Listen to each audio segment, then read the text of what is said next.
Pada 2019, Indonesia menempati peringkat ke-7 negara pengekspor kerajinan tangan terbesar ke Amerika Serikat dengan total ekspor mencapai 482 juta US dollar. Kenaikan nilai ekspor Indonesia, khususnya produk fashion dan kerajinan tangan, merupakan momentum yang baik bagi pemerintah untuk terus memaksimalkan peluang ekspor produk nasional.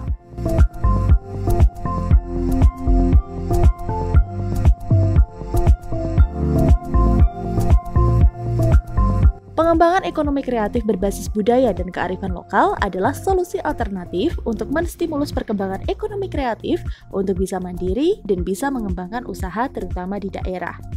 Pada umumnya, setiap daerah memiliki potensi produk yang bisa diangkat dan dikembangkan dengan sentuhan teknologi.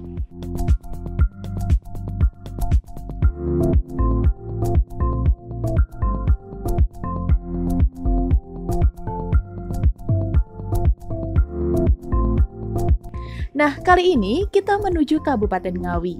Di Desa Padas, Kecamatan Padas, Kabupaten Ngawi, di tangan seorang warga, limbah-limbah koran bekas ini dibuat kerajinan yang mampu menghasilkan sebuah karya yang indah dan cantik. Ya, koran-koran bekas ini disulap menjadi kerajinan tangan seperti sandal, tas, dompet, tempat tisu, dan vas bunga. Bekas koran ini ia sulap menjadi sebuah karya tangan yang indah dan memiliki pangsa pasar yang sangat bagus. Teguh Yuliono atau akrab dipanggil Ogros ini awalnya merantau di Bali. Karena pandemi akhirnya ia pulang kampung. Karena di rumah nganggur dan tidak ada kegiatan, timbullah ide membuat kerajinan dari koran bekas.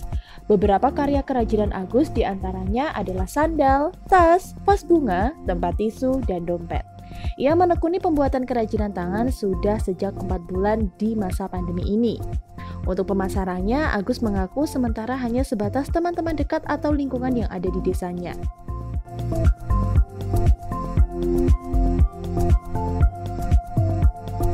Mengenai harga, paling rendah dari Rp50.000 seperti kotak tisu dan tas paling mahal Rp150.000. Ia juga biasanya menerima pesanan untuk keben yang biasanya dipakai oleh umat Hindu. Biasanya ia jual dengan harga Rp250.000.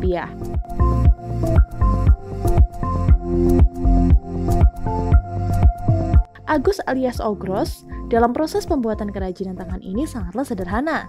Pemirsa tentunya penasaran kan? Nah, mari kita lihat bagaimana proses pembuatan kerajinan handicraft ini.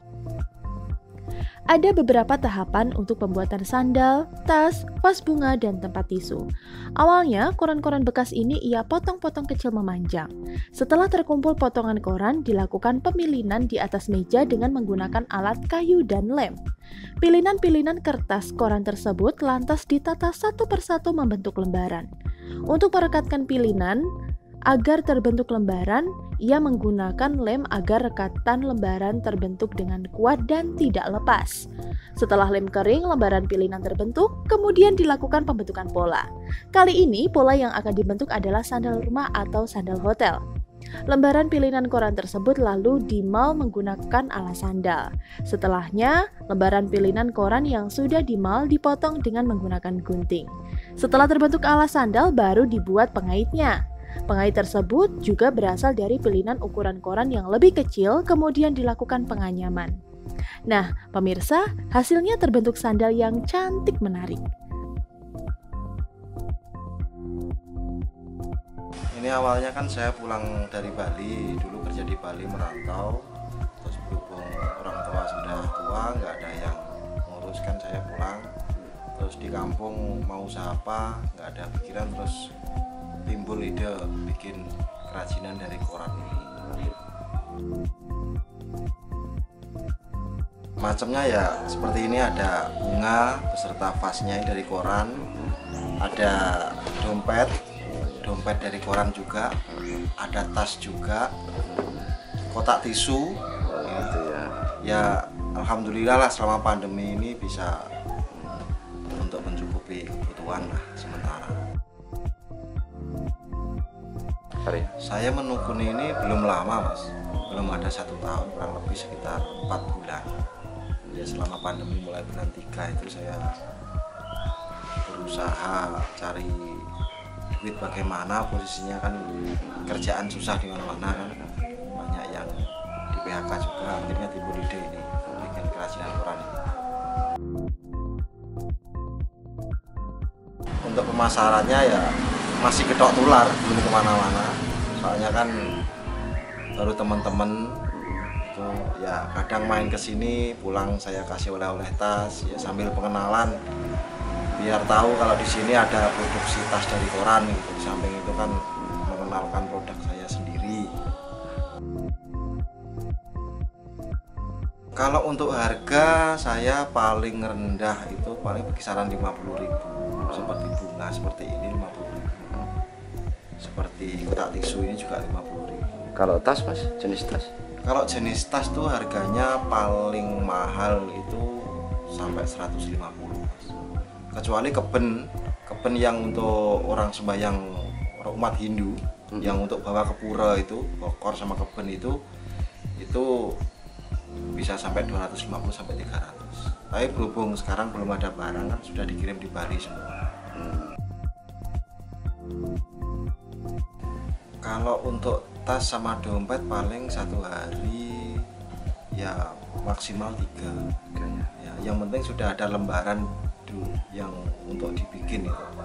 Soalnya kan prosesnya kan bertahap, dari pemilinan dulu, terus habis itu kan dirakit pengeleman, habis baru itu dibentuk pola itu motifnya bagaimana, baru dirakit jadi tas sama dompet atau kotak tisu gitu.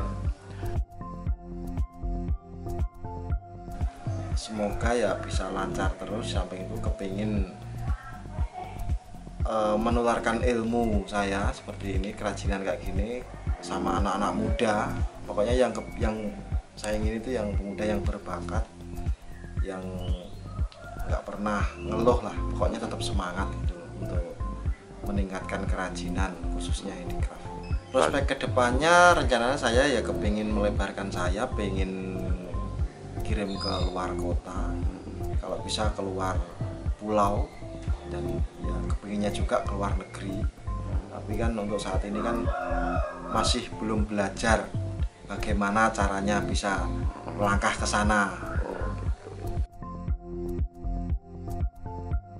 Kalau kendala dari tenaga tetap nggak ada, saya sendiri, karena saya kan mendidik orang satu-satu. Soalnya kalau ini dasarnya harus punya niat dulu dan punya skill.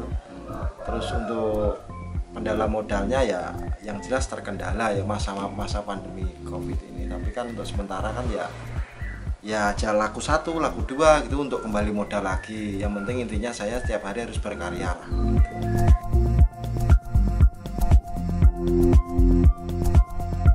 Karena bisa dibilang baru, maka usahanya ini tentunya membutuhkan perjuangan yang panjang.